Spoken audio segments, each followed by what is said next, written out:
2012 году в Казахстане работало 62 мукомольных предприятия.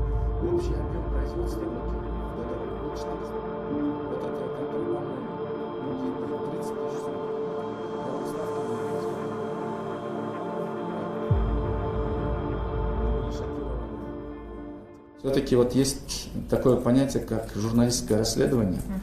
Мы вам можем дать направление, мы вам можем дать контакты, мы вам можем письменно все это указать, где, как, кто возит. Есть даже фамилии, которые я озвучивал, передавал это структурам, говорил людей, говорил склады, где находятся. Это не наша работа, это не работа Минсельхоза заниматься экономическими преступлениями. Но мы вынуждены были всем этим заниматься, потому что это напрямую влияет на продовольственную безопасность, это напрямую влияет на развитие сельского хозяйства.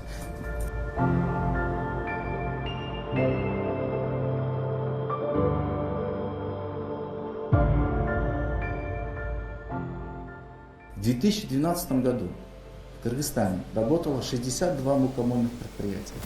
Общий объем производства муки в годовой был 450 тысяч тонн. В 2020 году осталось 8 работающих предприятий. Из 62 предприятий осталось всего 8. И мы теперь имеем всего 150 тысяч тонн годового производства. Кто их убивает? Это коррупционеры на границах.